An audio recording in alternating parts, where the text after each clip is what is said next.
interactive session. I am Jamie Lavin from Bloomberg Philanthropies, and I'm excited to welcome you all to this discussion on municipal hiring.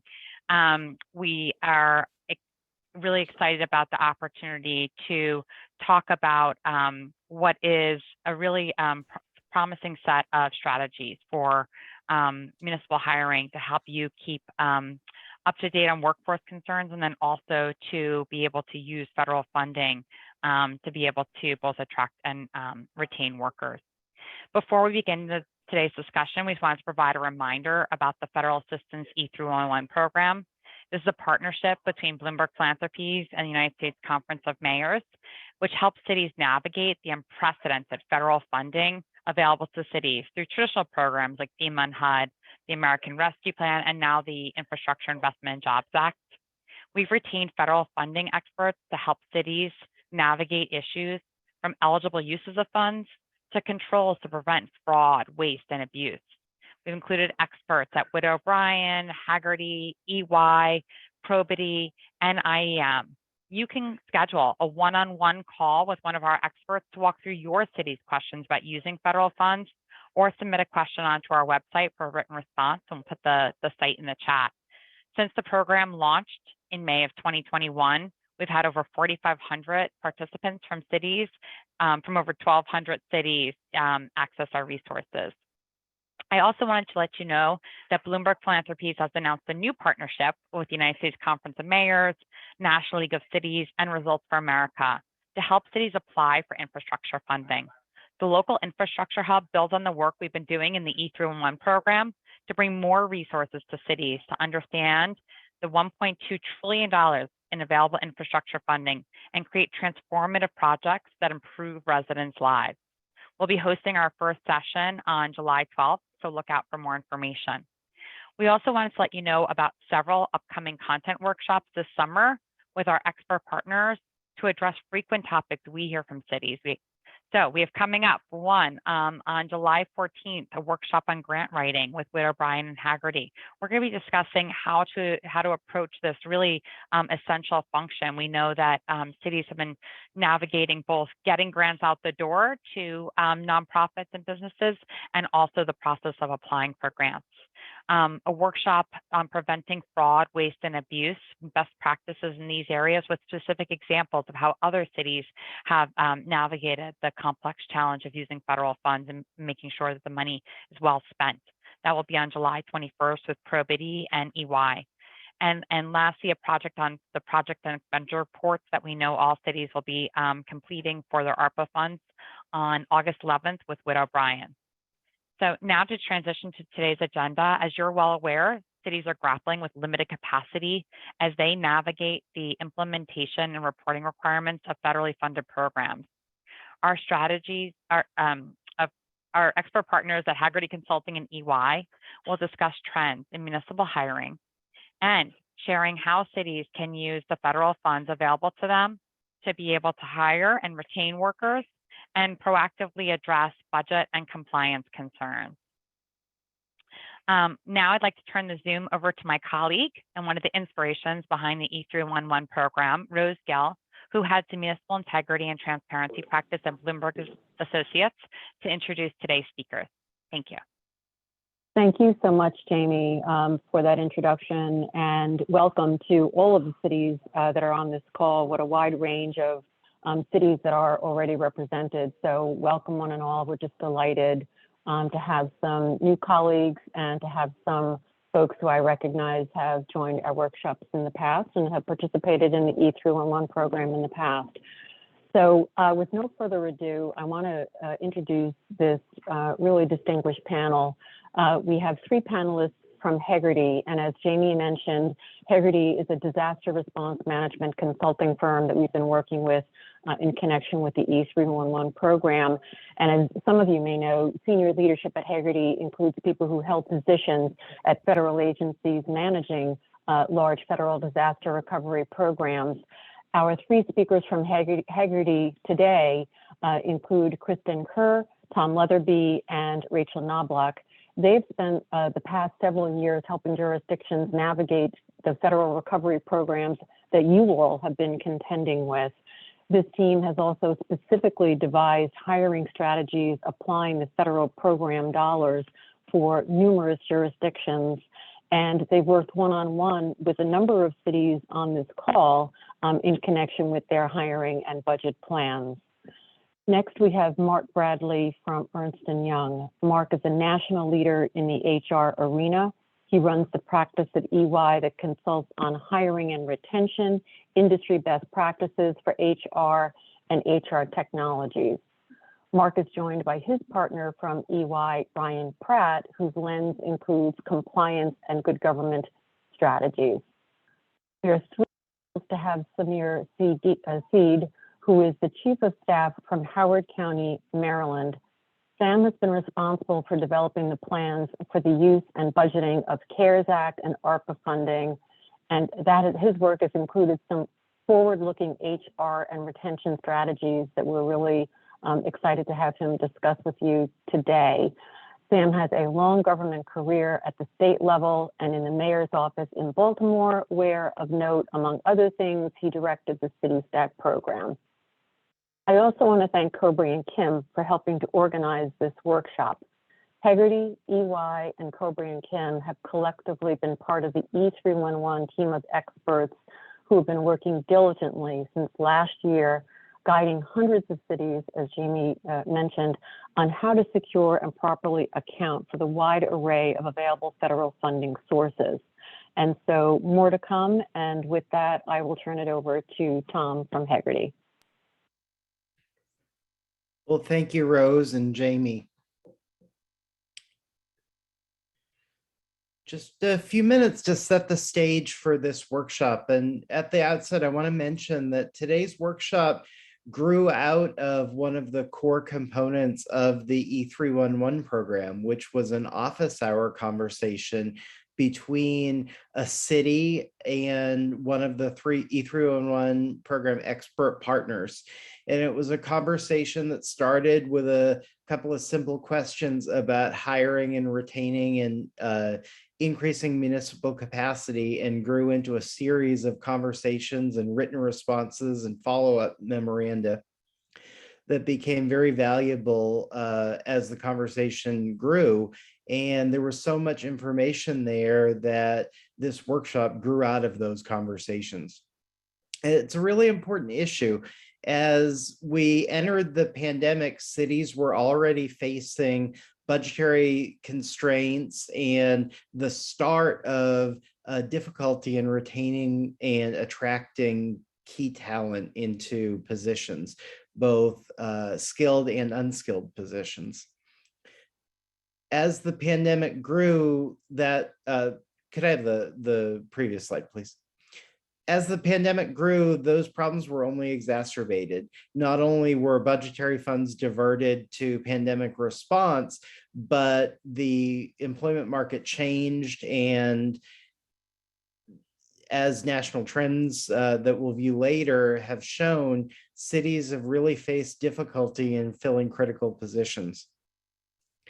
The American Rescue Plan Act has provided, through the State and Local Fiscal Recovery Funds program, an opportunity for cities to work on municipal capacity issues. There are a number of different eligibilities contained within the SLFRF program that can be used: premium pay, retention, increases in capacity. And we're going to overview a number of those throughout the workshop today, as well as getting into later on some of those national trends. Now, the next slide, please. So the goals for today's workshop are to explain some options for restoring past positions, establishing new capacity, offsetting specific pandemic-related staffing costs, and then recruiting and retaining talented employees. We're going to explain program design and compliance considerations, because those need to be woven into the consideration about using these fiscal recovery funds from start to finish. And then we're going to suggest some strategies to address short and long-term budget impacts, with the key question being, what happens to positions that are added with these fiscal recovery funds when the period of performance is over or the funding runs out? What I'm sure will be a very interesting treat for the workshop is a showcase of some specific examples of successful local government projects. And we have the opportunity to have a case study from Howard County, Maryland, to show specific examples, not just of employee premium pay and retention projects, but also some really forward-looking thought in the areas of the general workforce. And then, as I said, we're going to look at some high-level hiring forces that are impacting the entire marketplace that affect both public sector and private sector hiring. I want to highlight again, as Jamie and Rose discussed, the resources that are available through the E311 program, and we'll discuss those throughout the course of the slides. Next slide, please. So at this point, we're going to move from the general overview to a detailed discussion of both municipal hiring strategies and then worker retention strategies. I'm going to introduce my colleague, Rachel Knobloch, who has direct experience working with a number of jurisdictions throughout the country at actually designing and implementing these strategies in an effective and compliant manner. Hi, thank you, Tom, and it's a pleasure to speak to all of you today. My name is Rachel Knobloch, and for all the cities on the line today, I will be discussing the various ways state and local fiscal recovery funds can be leveraged to restore and support public sector employment. Under the State and Local Fiscal Recovery Fund program, recipients are encouraged to use these funds to address the public health and negative economic impacts by maintaining vital public services. And to provide those services, recipients can use funds in several ways. 1, to hire new employees. 2, to restore public sector capacity through various investments that we'll discuss. And 3, to retain existing staff. I'll now dive into those regulations that Tom mentioned and some strategies for using state and local fiscal recovery funds for municipal hiring. Next slide, please. First, one of the challenges we've seen as a result of the unprecedented number of funding opportunities that are now available to cities is a growing need for hiring grant management staff. And I wanted to highlight at the start here that there are several ways cities can use state and local fiscal recovery funds to address this need. Specifically, there are about 3 options, and a city's selection of an option depends on the roles of that grant manager. Briefly, under this first option here, a recipient can hire a grant manager and fully fund that position with state and local fiscal recovery funds and under 2 expenditure use categories. If that position is responsible for program administration for the state and local fiscal recovery fund program, then that can be allocated to 7.1 as an indirect expense. If that grant manager was hired to support state and local fiscal recovery fund program implementation or evaluating a state and local fiscal recovery fund, those expenses can be covered under 3.4. And I'll discuss expenditure category 3.4 in a little bit. Additionally, under the second option, a recipient can hire a grant manager that's responsible for implementing and evaluating both state and local fiscal recovery funds and programs funded under other funding sources under category 3.4 as well. A general grant manager who's responsible for administering and implementing and evaluating programs funded through multiple funding sources can be funded under 6.1 lost revenue. Again, we'll discuss the opportunities under the revenue loss category in a few slides. Lastly, as a third option, a recipient can partially fund a grant manager's position as an indirect expense or under 3.4, depending on the amount of time that grant manager dedicates to administering or implementing or evaluating state and local fiscal recovery fund programs or other grant funded programs. Overall, there are a lot of options here, but a grant manager's roles and responsibilities impacts eligibility and fundability under the various expenditure categories under the state and local fiscal recovery fund program. Next slide, please. Beyond the need for hiring a grant manager, as Tom mentioned, there are other opportunities under the state and local fiscal recovery fund program to hire public sector staff in general. To do so under category 3.2, there are two options. This first option, we call it the restoration option, is the most straightforward option. No additional analysis required under this option. Here, you're simply allowed to use state and local fiscal recovery funds under this expenditure category to hire employees into positions that already existed before the pandemic, but as of March 3rd, 2021, the start of the period of performance, they were unfilled or eliminated. So it's just adding staff back into positions that already existed. Under the second option, we call it the enhancement option. It does require an additional analysis, so it's a bit more involved, and it involves hiring public sector staff above a calculated pre-pandemic baseline. So for this option, recipients will follow the steps outlined in the final rule to determine the number of full-time employees that they can hire under category 3.2. Noting here that you do not need to hire for the same positions that existed before the pandemic. You can hire into positions that came up as a need today. For both of these options, I do want to note that the final rule does require you to choose between these two options, either hiring into positions that already existed or completing the calculation and hiring above that number. You cannot choose both options. That is a requirement set in the final rule. Additionally, in terms of compliance considerations here, state and local fiscal recovery funds can be used to cover payroll and covered benefits, and they can only be used to do so during the period of performance for the state and local fiscal recovery fund program. Later in this presentation, my colleague Kristen Kerr will expand upon this topic here and introduce ways to think through budget strategies that can help mitigate the impact of hiring people through either of these options with a temporary funding source. We can go to the next slide. There's another opportunity under the State and Local Fiscal Recovery Fund program to cover payroll and covered benefits for COVID-19 response staff. For designing a program under this eligibility category, recipients will determine whether they want to cover payroll and covered benefits for public safety personnel, public health personnel, healthcare personnel. The final rule lists the type of eligible staff under this category. Additionally, in order to cover payroll and covered benefits, the staff have to be dedicated to responding to COVID-19. So that requires looking through their time log and determining whether their role is specifically responding to COVID-19. The final rule does list out some examples of this as well. Some compliance considerations here, considering period of performance again. Payroll and benefits can only be covered through December 31, 2026.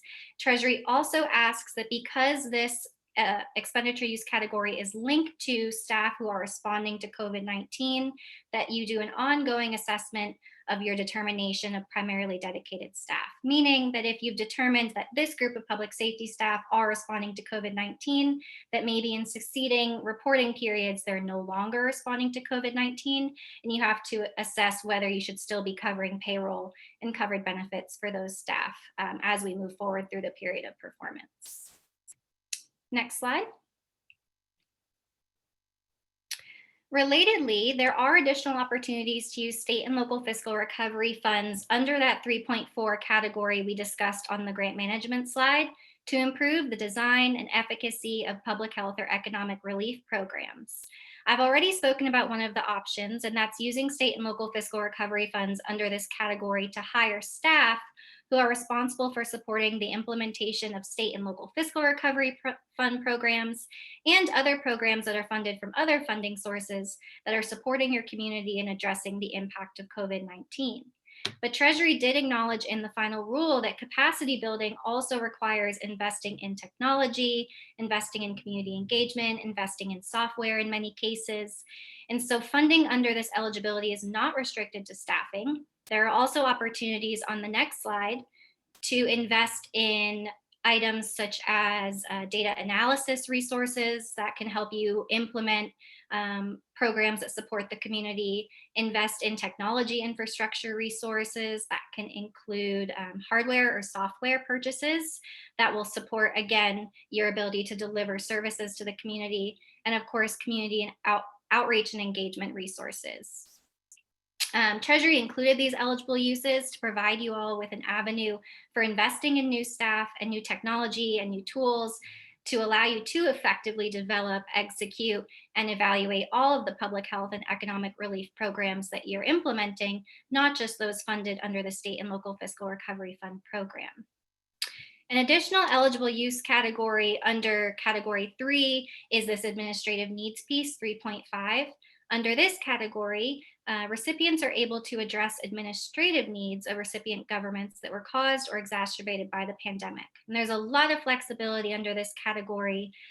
Overall, recipients are able to use funds under 3.5 to make investments in software or in maintenance needs, or really anything that can help you address administrative needs that you see as a result of COVID-19. So some examples in the final rule are programs or software to reduce court backlogs, investing in technology infrastructure to adapt government operations to a remote workforce, other sorts of investments like that that are, again, addressing exacerbated administrative needs.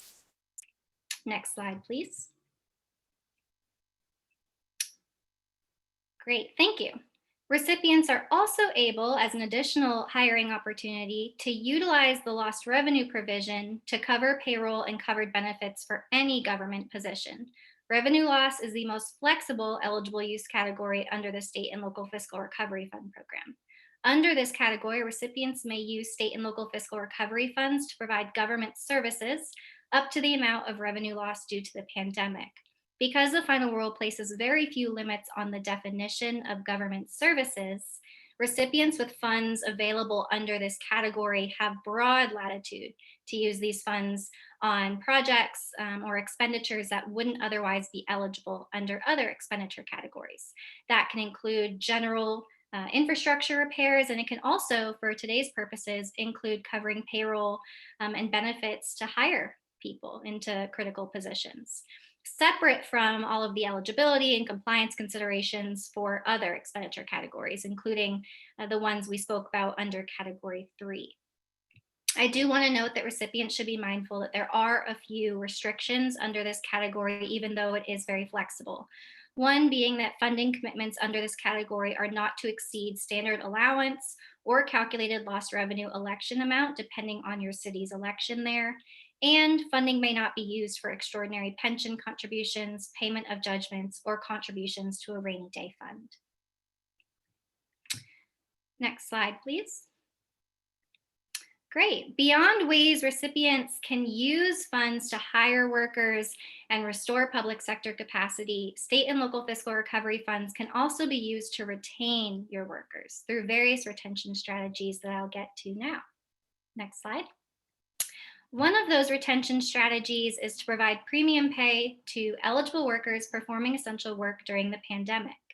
In order to design and implement a compliant premium pay program, the final rule establishes a 3-part test to determine whether premium pay is responding to essential workers performing essential work. Therefore, the burden is on the recipient to ensure that for the first 2 tests, there are eligible workers performing essential work. Notably, in the final rule, they do state that any work performed by an employee of a state, tribal, or local government would be eligible under that category. And for that final test, to determine whether premium pay is responding to essential workers, there are a few thresholds there. 1, premium pay cannot exceed $13 per hour or $25,000 per employee for the entire period of performance. 2, a worker receiving premium pay should not have their annual pay, exceed 150% threshold of their local or state minimum wage, not minimum wage. Has it frozen? No. Okay. The worker's pay cannot be below that wage threshold. The worker also can be exempt from FLSA overtime provisions to meet that responding threshold. And then lastly, if the worker's pay is above that threshold and they are exempt, recipients must submit a written justification to Treasury demonstrating how premium pay is still responsive to workers performing essential work. Additionally, looking at national trends, we noticed that many recipients initially used premium pay to respond to COVID-19 to support their workforce to boost morale, but now they've considered shifting to more strategic and targeted retention or recruitment bonus programs, moving into that long-term recovery effort. We'll move to the next slide. Another option here is to offer retention incentives to retain staff. In order to design and implement a compliant retention program, recipients are responsible for documenting that there is a need to retain workers, that the retention incentive is additive and does not exceed traditional incentives or alternative employee incentives, that the retention pay is less than 25% of the base pay for the individual employee or 10% for a group of employees. If those standards are met, Treasury will likely consider that that retention program is a reasonably proportional response to a need that local governments are experiencing related to retaining employees in this current environment. On the next slide, we'll discuss the final option, which is to use state and local fiscal recovery funds to help you avoid layoffs and retain workers who experienced pay cuts and furloughs over the COVID-19 pandemic. Under this first option, state and local fiscal recovery funds can be used to maintain current compensation levels with adjustments for inflation in order to prevent layoffs that are likely to occur in the absence of state and local fiscal recovery funding. Additionally, under the second option, recipients can provide employees who experienced pay cuts or furloughs with additional funding in order to retain that worker. For both options, recipients are responsible for documenting a nexus between the COVID-19 pandemic and the layoff need or experiencing a furlough or a pay cut. Next slide. And I'll be happy to provide more detail on any of those strategies or answer questions you may have on any of the topics I've covered during the question and answer portion of today's webinar. And with that, I'll pass it back over to you, Tom. Thank you, Rachel. Just briefly want to introduce our case study and an opportunity to see some of the concepts that Rachel discussed put into action. Howard County, Maryland is an urbanized county,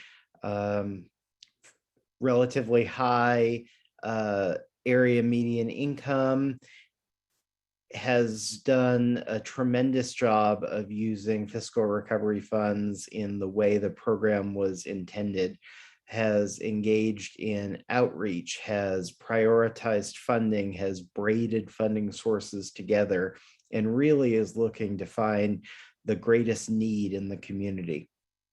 So with that very brief introduction, I want to introduce the Howard County Government Chief of Staff, Samir Sid. I've worked closely with Mr. Sid. He is an exemplary public servant and has really shepherded the county through the process, both with CRF and SLFRF. And I'd like for him to be able to share the county's experiences with this audience.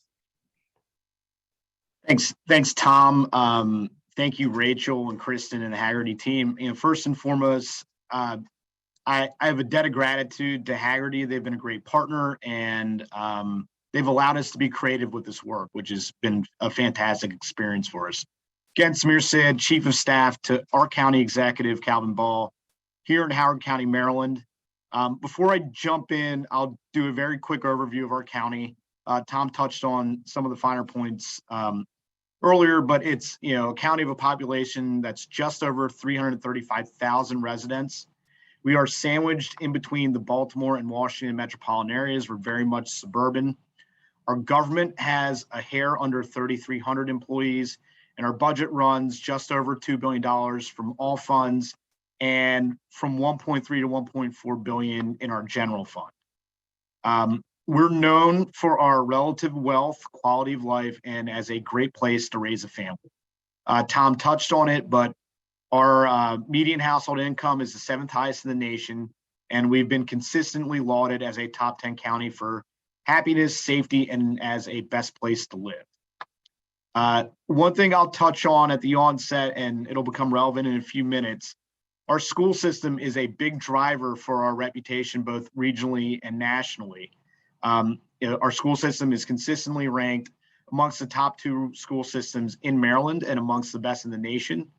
From a fiscal perspective, they receive over 52% of our county's general fund budget, but noteworthy for some of the work we've done, they're technically considered a state agency, as are all school systems in Maryland, and they are overseen by an entirely independently elected school board. They also have 3 times the amount of employees as we do on the county side, which, in order to use ARPA funding to support their workforce in a meaningful way, required some resource stretching, which I'll get into in a minute.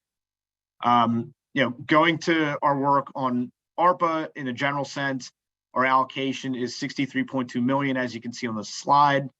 The one thing that we wanted to do from the onset, getting into our process, our experience with the CARES Act was that we had to scramble a bit given the short timeline that we had to get funding expended, or at least what we thought the timeline was when the funding was granted. And so with ARPA, we focused initially a lot on building a solid process from the outset and using the longer grant period to our advantage. And so, the first bullet talks about project prioritization with input from internal stakeholders and reevaluation. That work started last summer. We met individually with each agency, and we encouraged them to provide proposals on the best ways we could use funding. We got over 200 proposals within county government for nearly $200 million in expenditures, and those proposals helped us get to a rough draft allocation. We've also established, and continue to do this regularly, and Tom and Rachel are on these calls, a cross-agency internal working group that meets weekly.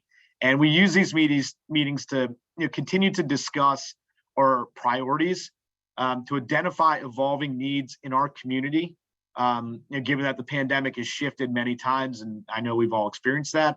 And we talk about the nuts and bolts of creating programs that are both eligible and that deliver measurable and meaningful results for our residents. Our public engagement process, which is the second bullet, we started early with this as well, and this was a point of emphasis for us. Once we had our working draft allocation, we launched our website, and we've submitted, the first report of many to the Department of Treasury on that website. But we also used this site to generate meaningful and measurable feedback from our residents. And we did that both through a survey and essentially a free-form public response portal to gain some feedback from the folks in our community. Our survey generated nearly 1,200 responses, and we got several hundred additional free-form responses, which for a county just over 330,000 residents, I thought was very significant. In addition, we held a public meeting with members of our community, open sign up, and we had dozens of folks come to testify in terms of how they felt we should use our ARPA funding. And last, we've worked with our county council early and often, I would say. We started by meeting with them individually. They provided us wish lists of things they wanted to see funded. Admittedly, there are some challenges in terms of getting folks that don't understand the nuances of eligibility to a place where we can actually make use of some of the things that they're suggesting. But we've also been back to brief them in public hearings at least twice since we received the funding last year. The third bullet speaks to coordination, reallocation within different funding sources. And we hit this during our weekly meetings. It's a frequent topic. And we want to make sure overall that we're aligning the things we want to fund with the right pot of money. And we've had to adjust frequently to do so. I'll speak as one good example of this is our state government was frequently sending money, and at a certain point it was every other month for sector targeted business assistance. And so to the extent that we had business assistance in our initial allocation from ARPA, getting state funding from another source has allowed us to adjust, reallocate to another need, knowing that the state funding could backfill that support and kind of stretch our dollar a little further. So we've had to make some of these decisions between pots on things like rental assistance, broadband and business assistance, as I mentioned. And we've always tried to stay flexible because, you know, the reality is we should have this ARPA funding and should be managing it for the next few years. And the result of, you know, the focus on process was you know, the fact that we were able to secure a 2022 achievement reward from the National Association of Counties for Financial Management. If you go to the next slide. So I know the topic today is public sector capacity and workforce. And like our process building exercise, we started our work internally and we built out. And so the very first expenditure we made under ARPA was a premium pay allocation for our frontline county employees. And that's at $5.1 million. You know, speaking about, you know, the type of work and the stress of being in the pandemic, you know, I have a line in my job description that describes other duties as assigned. The work that went into that bucket grew and grew and grew over the first several months to years of this pandemic. And, you know, the other stressing point that we had on our county workforce is we endured 2 consecutive budgets where we had some freezing of vacant positions, and understandably, you know, I think our council was worried about economic uncertainty and they had, you know, specific priorities that they wanted to advance.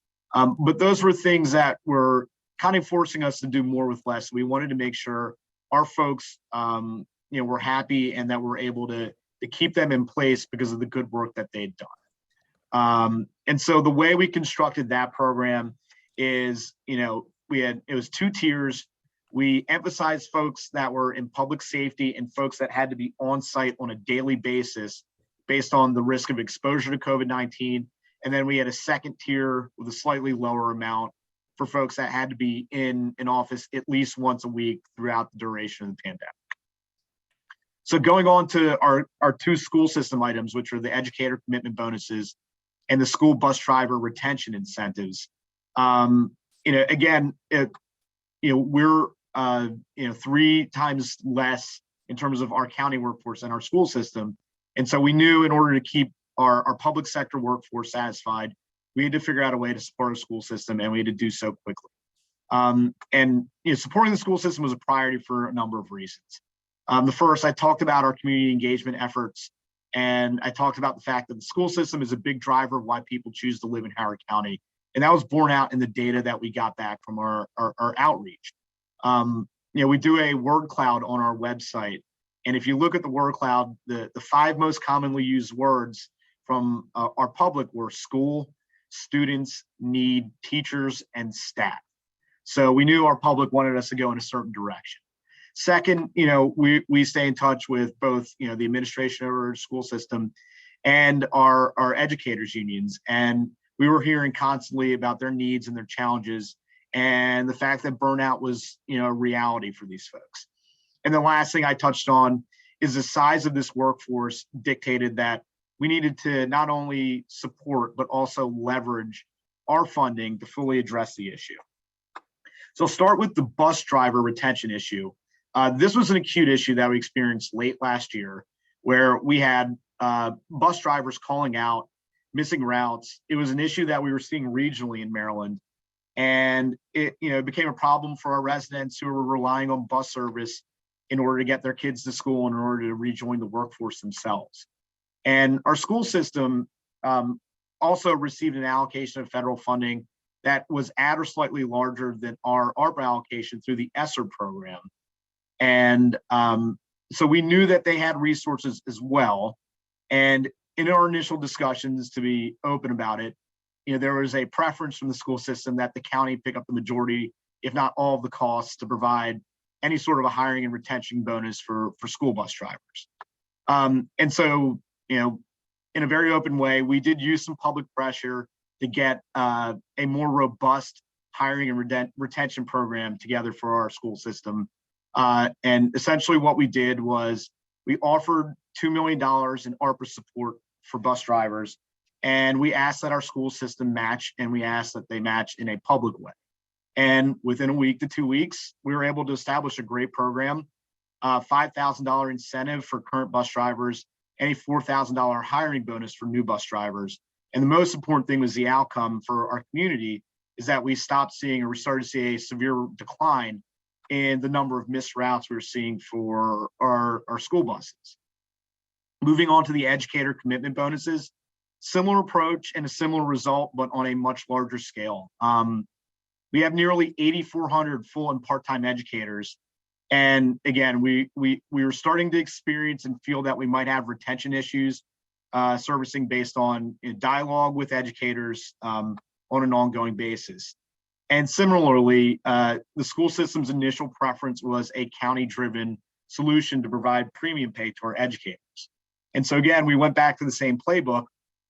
In this instance, it was an $8 million offer, and we called on our school system to use its federal funding to match. And within a few weeks, our school system not only matched, but they actually beat us by $100,000. They provided $8.1 million to the pot for premium pay for our educators. But the result is what's important to me. And so the premium pay that we were able to provide our educators were the largest of its kind in the state of Maryland, and probably larger, but I only have the data for Maryland. And another feather in the cap was the fact that President Biden referenced our work in Howard County on this issue in a speech he delivered just a few months later. The last thing I'll talk about is critical staffing needs for our hospital. The Omicron variant kind of was a big trigger for this. Throughout the pandemic, we saw a 400% increase in hospitalizations compared with pre-pandemic levels. This spiked during Omicron, and it left our hospital with a budget gap in terms of providing crisis pay for nurses who were picking up additional shifts to accommodate the increased need. So we were able to help them, through this period and through this budget strain by providing a little bit over $2 million that helped cover crisis pay for nurses for a 9-month period where I think we're seeing our highest level of hospitalizations. So if we go to the next slide, we have an opportunity to talk about next steps and some things that we're looking at, but we haven't necessarily completely implemented at this point. And again, it's a little bit of a sea change from, kind of purely public sector work to identifying both public and private sector areas that are critical to our community. And so childcare is, an area I'll start with, and I think this is one that's important for many reasons. Certainly had a lot of community engagement dictating that this is an area we should look at. And it's an issue that we think is at the beginning of the economic chain, because it is something that without it, you're hindering the ability of parents to get out into the workforce again, into in-person working environments. So, anecdotally, we experienced that, there was some importance there as well. And there's an impact to both, our private sector workforce in terms of childcare operating facilities and our public sector workforce, because our Rec and Parks Department provides childcare services, and like, their private sector counterparts, they're facing recruitment and retention issues as well. And so there's two, kind of prevailing ways to go at this. And we're currently considering, doing both, one or the other. And so recruitment and retention bonuses is one approach. We took it, kind of earlier with, our school-based and our health-based workers. And, a second angle to play that we're kind of fleshing out right now is, providing and enhancing training programs, which, we have some conversation going on between our workforce development office and our community college, who does provide and has an existing training program for childcare operators and workers. Supply chain and CDL, we've seen this in our transit bus service, where earlier this year we had to reduce service because we had an 85 driver shortage. So we actually did implement recruitment and retention bonuses at the beginning of the year to kind of get us back to the point where we could get back to full operation. And we're currently working to stand up an in-house CDL training program with our transit provider to ease the process of obtaining a CDL for folks who want to get into this industry. The last thing I'll talk about is healthcare and CNA training. And this is, kind of the recent conversation that we've been having up through this morning, where we have a CNA program that we're looking to implement that targets foreign-born individuals. Work in progress, but this connects a couple issues that we're dealing with. One, it's an area that has a workforce shortage, But the other thing that we've seen, increasingly surfacing is an influx of different refugee groups that are coming into our county right now. We've also used ARPA funding to provide one of our nonprofits in Howard County with a caseworker to assist Afghan refugees that are in the area that need workforce assistance and housing assistance. But we're also seeing some other groups, come into the area, Cuban refugees, Venezuelan and Mexican refugees that are coming up from the state of Texas. And then also we're anticipating and trying to get out in front of Ukrainian refugees that may enter the area at some point in the future. And so, conceptual at this point, but connecting workforce training in an area where we have, kind of a workforce need, the folks that we know are going to be coming to the area and looking for work. It's an idea that I think makes a lot of sense, but we still have a lot of work to do on it. And so we go to the last slide for my case study. So yeah, a couple takeaways with the first bullet, both in terms of our process and our workforce issues, we built internally and worked outward. And we're progressing at this point, and I think getting to a point where addressing external recovery needs is a top priority. The second bullet speaks to leveraging. I'll admit I'm a little bit of a wonk, and I'm probably most proud of the fact that we've used our money to encourage additional investment into programs that we think are priorities. We did that with our school system, and that's what I talked about related to public sector workforce. But we've advanced other initiatives with ARPA funding that included support from our nonprofit and foundation communities, and even some different grant groups or grant programs that we did with support from our public utility. And moving forward, I think workforce issues are going to be a lasting need coming out of this recovery. And so we're currently trying to find the right balance and right approach, and maybe it's sector-based, based on whether or not it's bonuses, it's expansion of training programs, or some combination of the two. And I think part of the work is making sure that we're targeting the right sectors so that we're optimizing the money that we have for this work. And so that's kind of where we are right now. It's a work in progress, and we're trying to improve the way we do this work every day. But I'll stop there and turn it back over to the group.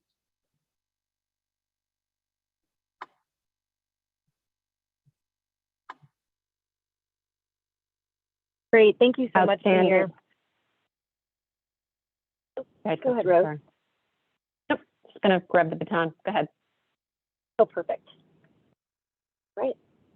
As we move into compliance practices, we did want to really kind of talk about this in two lenses, and I appreciate the case study that Samir went through and what we've been supporting them with in Howard County, because I think it really lends to some of the best practices associated with complying with the SLFRF program and the uniform guidance.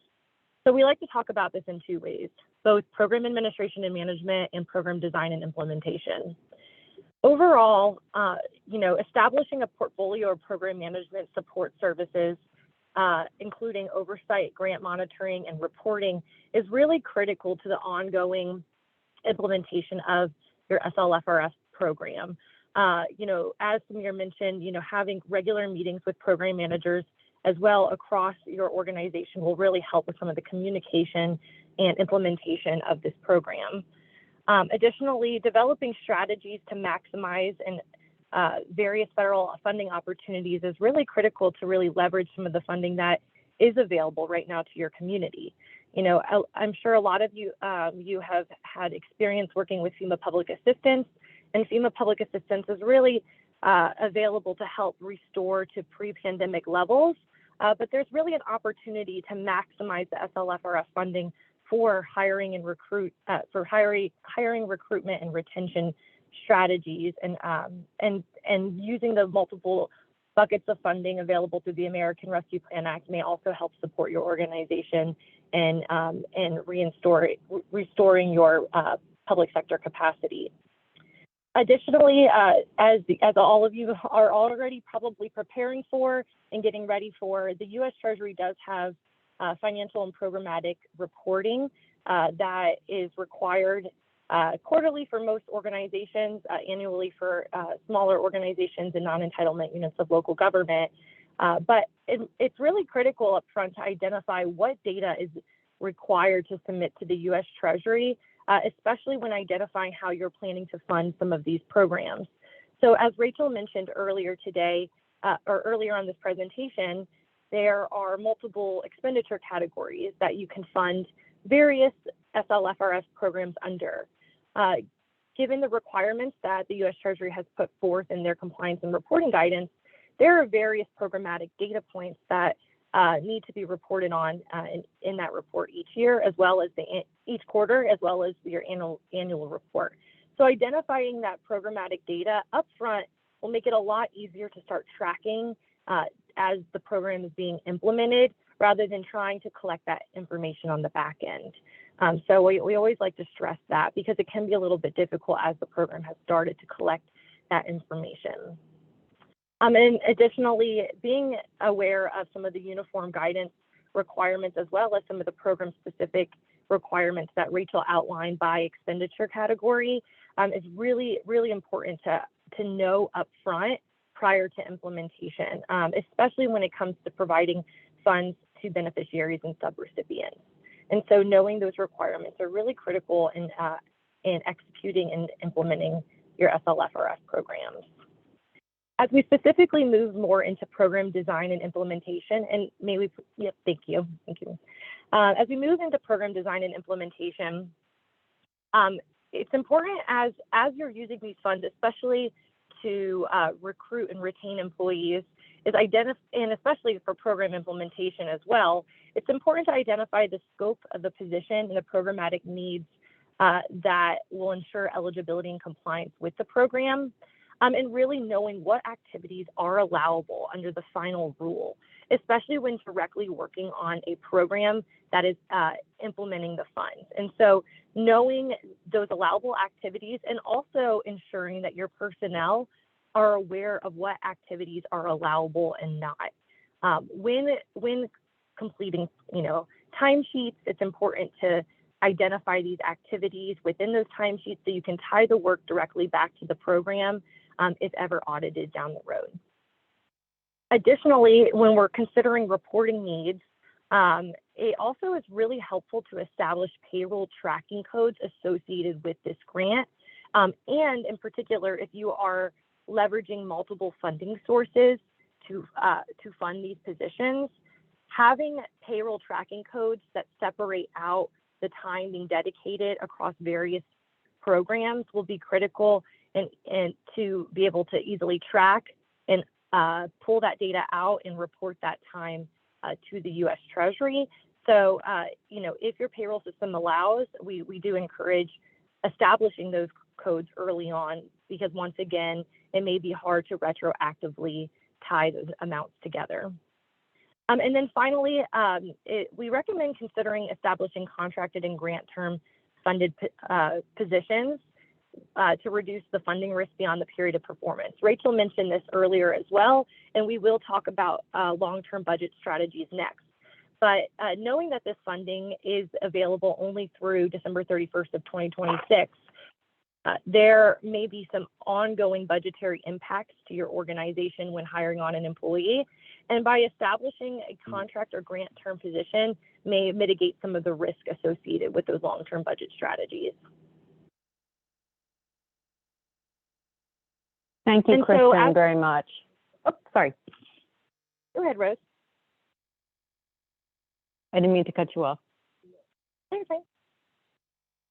Moving into some of the long-term budget strategies, I did want to discuss kind of some of the strategies for those communities that are looking to recruit new employees or use this funding as a source to fund work associated with implementing the grant and beyond. And so there's various ways of kind of looking at this. There's multiple budget strategies that you may already be employing in your own organizations. But overall, I think what's important to note is when identifying what positions will be funded with the SLFRS grant, It also is important to look at your priorities within your community and how those community priorities will shape out beyond the period of performance. So when you're making an investment in a long-term position, does this align with your community priorities ongoing and knowing that that position will fill a need beyond the period of performance? Additionally, as we mentioned earlier, another option to consider is to hire temporary short-term positions that end at the end of the period of performance. We will talk about this in the next slide a little bit, but it's important to consider what implications this may have as well, though, in both civil service and union positions. So making sure that before you execute a contract with a new employee or a short-term position is really taking into consideration any civil service or union contracts that you have in place. Additionally, we've seen this employed with many organizations we've worked with in the past, but also attrition planning can be really a helpful way to consider how to fund positions beyond the period of performance. And so looking at what positions are subject to natural attrition beyond the period of performance and anticipating retirements and turnover may help with really planning for how positions will be funded beyond the period of performance. Slide, please. And there are two other items that we just wanted to address before we wrap up our section, which is there are two other strategies that are worth considering. Graduated budget impacts is a way to really kind of reduce the fund share with the grant that itself that will be paying within the period of performance and gradually reducing the grant share through the grant term itself. And so naturally your organization will be able to build in, whether that's general fund, general funds or other funding sources to pay ongoing, so the cost doesn't impact your organization or that specific department all at once at the end of the period of performance. And then additionally, while it may be difficult to track savings to offset salaries, looking at ways to realize savings by hiring on a new employee, such as grants and economic or audit positions, given that it may support the effective service delivery, may also have realized savings that ongoing will be able to be supported within that department's budget itself. And then one last thing to note, as I mentioned earlier, is when considering civil service or union positions and funding those positions for recruitment or retention, to really pay particular attention to those contracts and agreements prior to hiring on new employees. So I'd like to pause there and hand the mic back over to Rose. And I thank you all for your time. Kristen, thank you. And thank you, Tom and Rachel, for those presentations. And before I turn the floor over to Ernst & Young, we do have one question for Samir, and I think this is probably a great juncture to put the question to him if he doesn't mind. And it is, regarding your general workforce projects, did your workforce training organization receive ARPA and other funds to do the same? Yeah, actually, and I'm glad you asked. I was just about to type in a response. So yes, they received, and our Division of Workforce Development it's technically the way it works in Maryland is it's a state agency that has a county offices, so it's kind of some shared oversight. But they received, I think, like a $1.7 million allocation, and so we've worked with them to kind of coordinate the hiring retention work that we did with our transit bus drivers, for example, was funded through the Workforce Development Fund. And we're currently Tom and I think we're talking this morning about some additional things that we might want to work through in terms of like continuing to coordinate our workforce efforts. Great. Thank you. Thank you, Samir. And so I'm going to turn it over now to Mark Bradley from EY, and we're going to pivot the discussion from a local implementation lens to national trends to the hiring landscape. So with that, Mark, the floor is yours. Thanks, Rose. Thanks, team. Wonderful to meet you all. And I'm going to give two special shout outs here to Amanda from the city of Champaign, home to my favorite university where my wife and I both graduated from, and to Jocelyn from Boston, where my family vacationed in your beautiful city this past weekend. So it's wonderful to be amongst all of you and all of your wonderful diverse cities from across the country. As Rose said, we're going to pivot a little bit. And for me, the challenge here is how do we pair the immediate concerns that Tom and Rachel and team just took you through relative to the people agenda, including how you take advantage of federal funding, with a more long-term perspective on your HR and people strategy and sustainability for the people function in your organization. We've talked a bit about how these federal funds do have some expiration to them. And so anything you're doing now to explore use of funds should probably also be paired with a plan for a time beyond when you have access to those funds and when they'll expire. So that's really what we're going to hit. And I'll give you a few call outs and caveats before we start.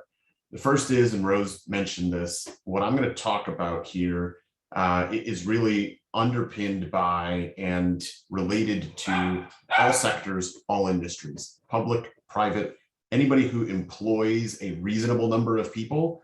Those are the trends, leading practices, and considerations that I'll talk through. So because of this, you may not hear every word tailored specifically to life as a municipality. However, if you were to focus on your individual roles and those of the HR professionals, or for the HR professionals amongst us in your organization, I'm certain you'll identify with a lot of the themes and concepts. The second is, this is very future focused. As I said, how do we build a plan beyond when we're dealing with immediate challenges, beyond when federal funding may expire? And because of that, you're not getting there overnight, right? Just full stop. What I'm going to show you is going to be to look ahead to the future. And it'll be broader than just hiring.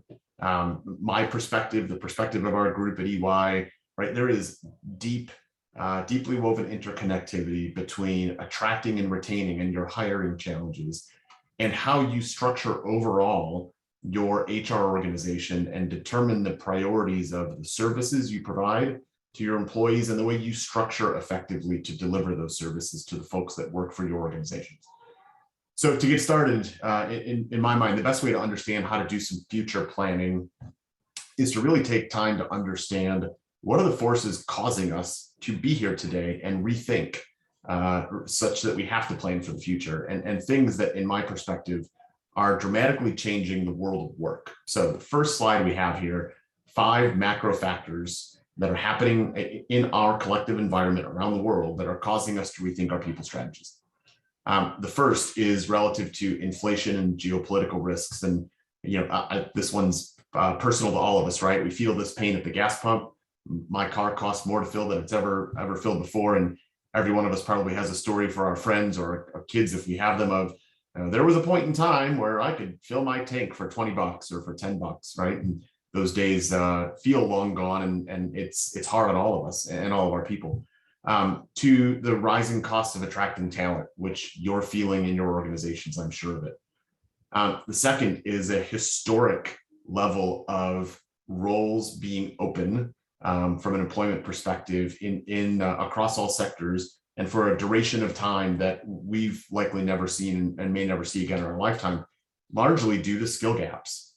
It was interesting as Smears, you were talking about things in Howard County and the educational system. I couldn't help but think that, like, even as brilliant an educational system as you guys have created in Howard County, right, that we as employers have to deal with changes happening every day, such that even the most brilliant school systems in our country can't pivot in a moment's notice and change the entirety of their curriculum just to suit us as employers because we have a skill gap. So how do we partner, and how do we self-preserve, upskill, reskill, et cetera, on the fly to help bring that number down of all of the open roles that are sitting there? The third is that we're catering to 5 generations at one point in time in the workforce. They all have varying needs. They all have evolving needs. And so I'll hit on just one segment of the workforce. And if we look at the youngest group in our workforce, those that have just graduated high school or have their associate's degree or have graduated from a 4-year university, they've grown up only knowing life with a smartphone in their hands. And to my 15-year-old daughter, who will be the next crop of those folks, like, in her world, if she can't do it on her phone, it's not happening. The times that I tell her to get your laptop and we can do this, she gives me a great big eye roll, because if you can't do it on your phone, then it's a bad experience for her.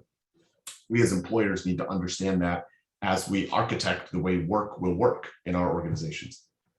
The fourth is a tech boom, major changes, including one that we are literally living out right here, which is virtual work. There would have been a point in time that this agenda might have been cause for an in-person conference. Let's literally all fly to the same place, break bread, share lunch, and talk about stuff. There's pros and cons to this. I would love to meet you all personally and share a meal, but the beauty of this is we could pull this off way faster than we could if we all had to land in a specific destination. And so how are we reconciling those changes as employers with virtual work and the way that work has changed?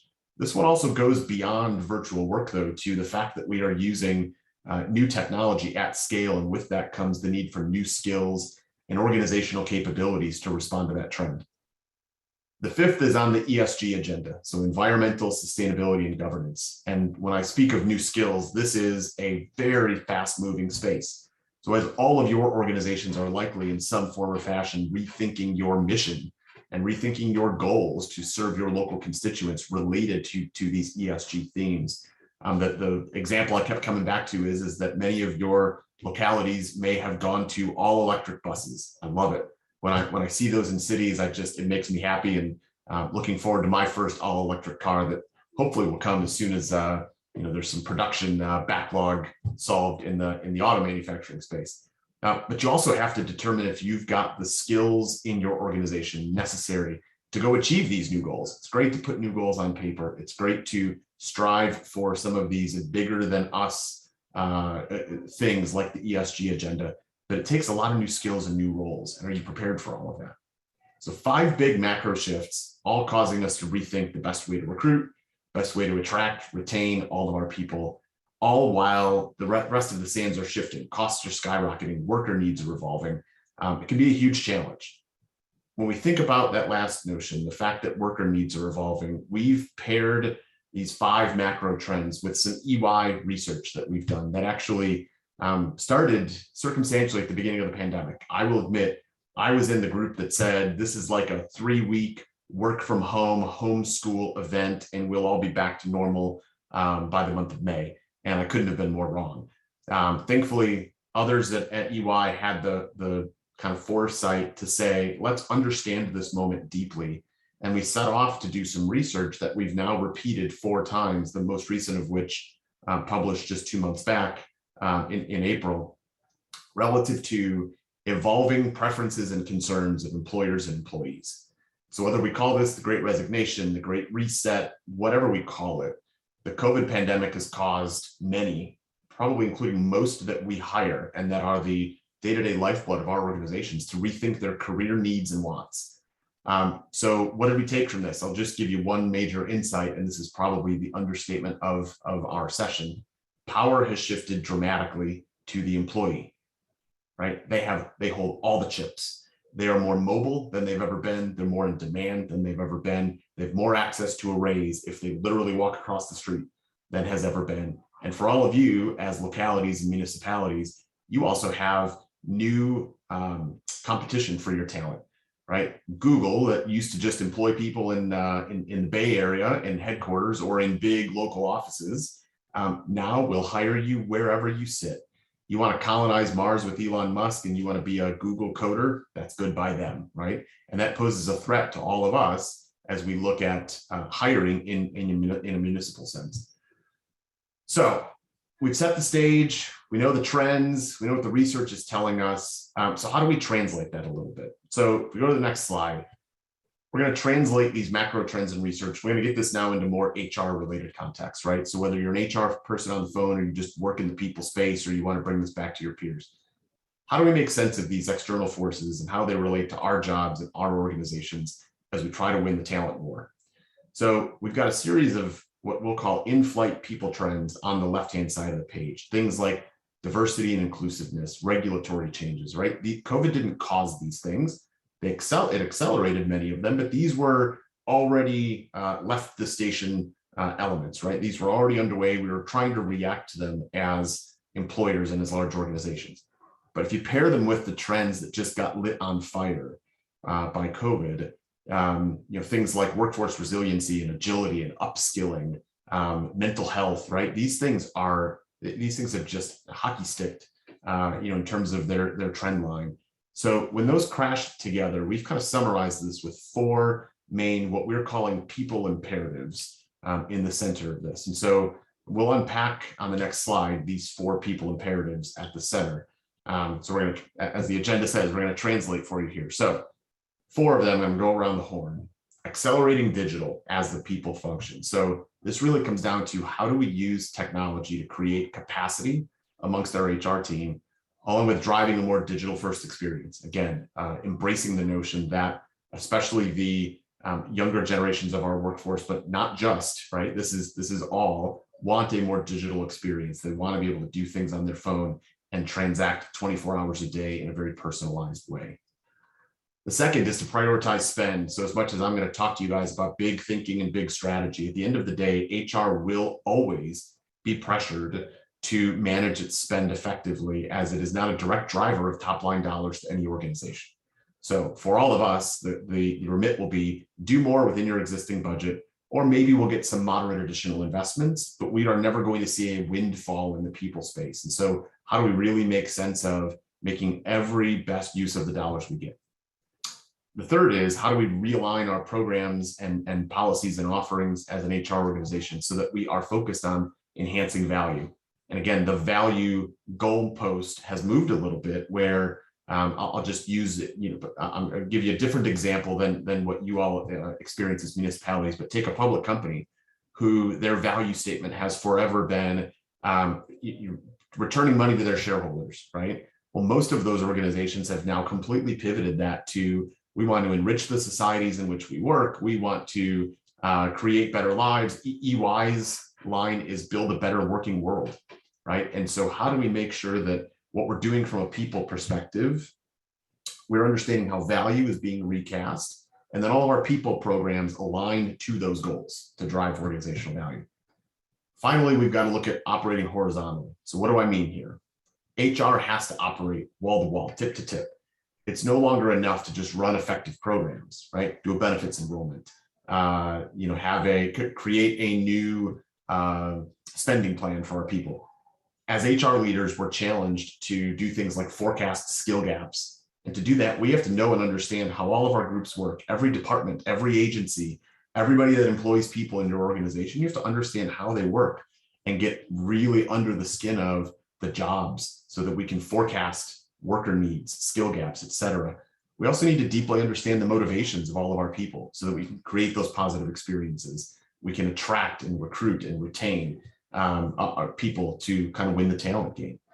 So those are the four imperatives. And I promise we're getting from like wide angle lens down to very specifics. How do we go tackle them? So the first way that we'll look at this is that it's really important that you, as you're doing things like evaluating your budget, right, that we're very intentional about the services and programs that our business needs to win in the people space. This is how we'll tackle those four imperatives. And the way I'll talk about the material here for you is you've got column one, traditional HR services, super important, table stakes, everybody needs to do them. And it's really important you do them well, not just show up mediocre, right? So this has been the game for HR for generations at this point. But hopefully you also see items in columns 2 through 6 that have been recent kind of hair on fire asks of you from your organization, like how do we do strategic workforce planning? How do we create new leadership development programs? How do we do employee engagement better and understand the sentiment of our people? And you may have been doing some of these, but again, the trend line is accelerating greatly to these needing more of our time and attention, our people power and our budget to nail those parts, which are becoming more important as we think about nailing the four people imperatives and ultimately delivering value to the organization. So this is hard, right? If the first column has been what we've spent all of our time and money on in HR traditionally, right? And today's world, we're like 80-20. Our time and money goes 80% toward those traditional services. How do we find more time, more budget, more focus, more skills to nail the things on the right while we're minding the things in column 1, right? So how are organizations really working to forge a path to investing in these emerging people services and programs, all while making sure column 1 is cared for in an environment full of change, as we've talked about, and budget pressure. So if that's the what in HR, what I really want to look at is how HR can consider structuring itself. So one major response to all of this has been, do we have the right structure in HR to really deliver those types of services and programs? So as we flip to the next slide, I'm going to make a disclaimer, right? Stay with me here. This ties to my opening remarks. What I'm about to cover does not reflect current life at any large employer today. Full stop. It represents an indicative model of where organizations can and should consider heading direction. Again, we wanted to vision cast. We wanted to look into a crystal ball and say, if we're going to start to future-proof ourselves as the people in any large organization, what should we be thinking about? So we took a reasonably big swing here because we're having to rationalize, as we've talked through, a number of trends and a number of considerations. So I'll read this for you two ways. I'm going to start right to left, and then I'll go left to right for you. And if we start on the right, this gives us a look at the main structural bones of what we believe a future-ready HR organization will look like. Nice and simple, 3 groups. First group is digital people team. And this is not just, do we have good technology? This goes well beyond that. This gets to, are we employing technology to do the work of HR? And that may sound Big Brother-ish, that may sound like science fiction. I promise you it's not. Your organizations are probably already doing this in some way today. You've dipped a toe, maybe even long ago. Think of simple things like doing assessments as part of your hiring process. You probably have. There was a point in time when an assessment was done with a recruiter or an administrator on a piece of paper, and that paper was evaluated and scored. And long ago, you went to having a technology do that for you. That's a good start. We need to get to the point that technology is doing as much of the HR work as possible at a level that makes sense for our organization. And I say it that way because box number 2 here, to me, is the most important group. These are our people consultants. And this is everybody in an HR organization whose life, whose education, whose continuing ed in the form of certifications and their passions lie in people strategies, building the best programs. I'm going to be a recruiting leader and build an employment value proposition. I'm going to be a total rewards leader and build an innovative benefits program, right? These are the people that make this thing go. They are the big brain, advanced degree, highly certified, highly qualified people that you guys all will need to drive the power of your people programs. The third is, and I'm just going to baseline this one. We've called it on this page, virtual GBS. Again, we're catering to all of you, but as well, we're catering to the Walmarts and the big employers of the world, right? The ability to have a highly functioning and potentially virtual shared services organization is paramount to this. And while shared services in concept isn't new, putting shared services into its appropriate place and using it to its fullest in this model really breaks a bunch of barriers, right? And so the point is, unshackle your strategists, have technology do as much of the work of HR as you can, while also having really highly effective and efficient shared services functions, right? And that's it. Those are the 3 boxes. That's the way that we would say organizations should consider structuring the people function. If we read this left to right, we put your customers, your employees, your people right at the center. It's a stakeholder view. And so how do the people you serve as HR leaders or business leaders experience and consume your HR services and programs? There should be a strong use of technology, right? We've talked about that. Service expectations have evolved well beyond an office drop-in or a phone call.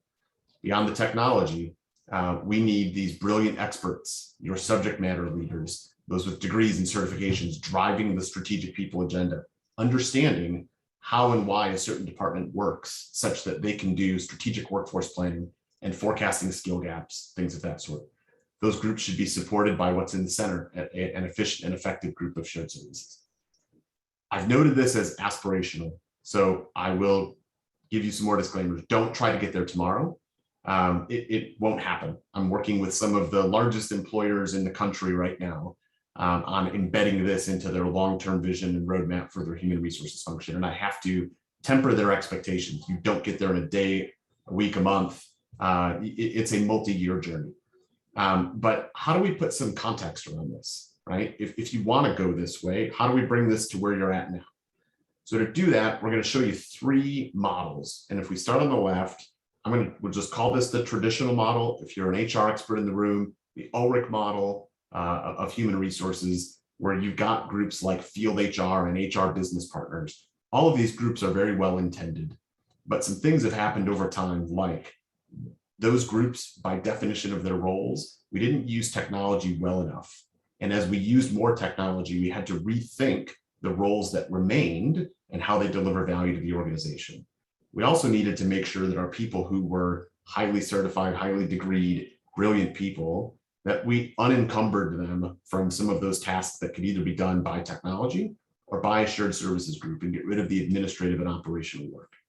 So to do that, there was, for the last few years, this is UI speak now, this is some of our IP here, but what we called the transformational model of HR, right? And this really moved the needle so we could get those specialists empowered, could better use technology to create capacity, create a better experience, and begin the journey relative to shared services. Then we get to this future of HR model that really kind of just pumps each of those groups up another couple of clicks. The biggest change in adopting this model path here is going to be that strategic people practitioner box, right? And so we're going to unpack over the next 2 slides. We'll unpack that because it's the most important key to success as you guys think about solving your biggest people challenges. What we've really got here is we're showing you on the left-hand side, what I would call traditional roles. So business partner roles and COE roles. I'm a recruiting specialist. I'm a benefits administrator, right? And I talked a little bit about the notion of removing administrative and burdensome tasks from those groups, letting them be strategists. And so as we've done that, we can now create this new role that does exclusively strategy, called a people consultant.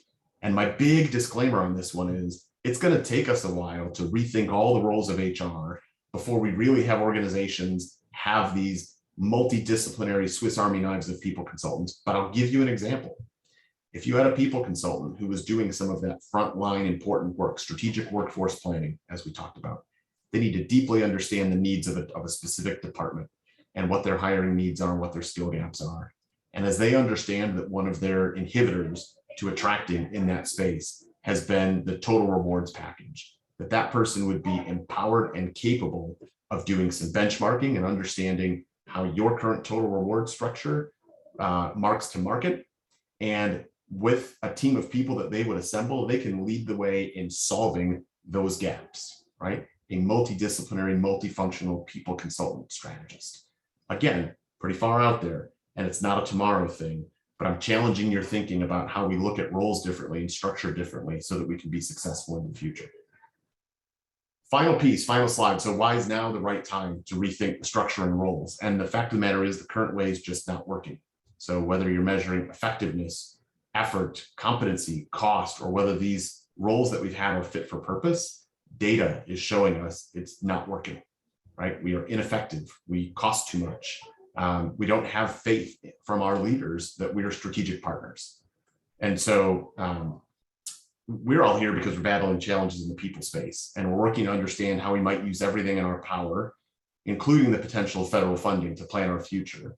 And I'll say each of you has a different start point, different pains, and a different path forward. You're all unique, individual like a thumbprint. However, some things are the same. We're facing a bunch of the same external pressures, some more than others, but largely the same. We're all being asked to do more with the same budget or some incremental investment, and maybe some temporary funding, which is important to figure out. And your emerging people needs for your organizations continue to grow. Hopefully through this discussion, the way that we've thought about services in a new context and the structural considerations that we would say as the future way to meet all of these has resonated somewhere for you, and you're able to take some of these back to parts of your organization as you plan for your future. So I'm going to stop there and see, there may be questions. I don't know where folks are at on this, but we've got some time for Q&A. Thank you so much, Mark.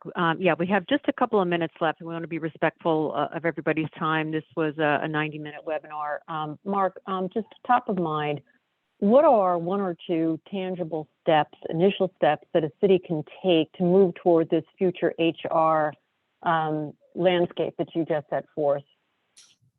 Yeah, Rose, it's a great question, and I see that's in the chat a little bit here too.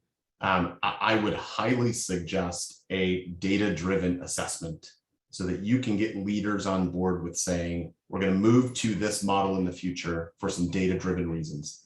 Our business stakeholders are asking for it. We believe we can improve capability while making better use of our existing funding, and use a period of time to build a plan to get your leaders bought into HR as a place that, as an organization, they need to put some muscle. Because I can tell you the organizations we're working with, they have grand visions. But if they just started with the vision and said, this is where we want to go, they'd lose their leaders. And so we've seen a 6 to 8 week assess and put some data behind that to be a really effective way to start. Because as I said, everybody's going to have a different start point, a different goal, different pains you're trying to solve for. Great. Question to Haggerty. Do employees hired as part of a specific SLFRF program, for example, staff for a mental health diversion center, fully funded by the SLFRF, does that count toward the cap for restoring or enhancing public sector staffing?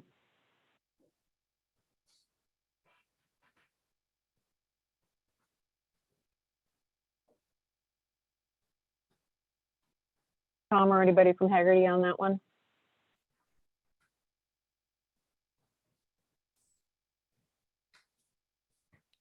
Yeah, I can take that.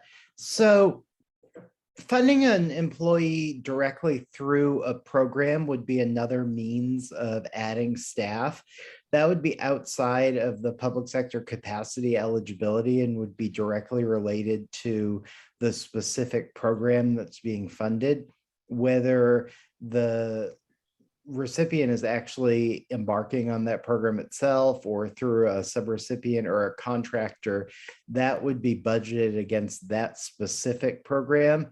So there might be some additional compliance considerations to think about there in terms of uniform guidance, direct and indirect costs, but it wouldn't apply back against the eligibility or the expenditure category 3 restrictions on hiring staff against either the restoration or the enhancement caps.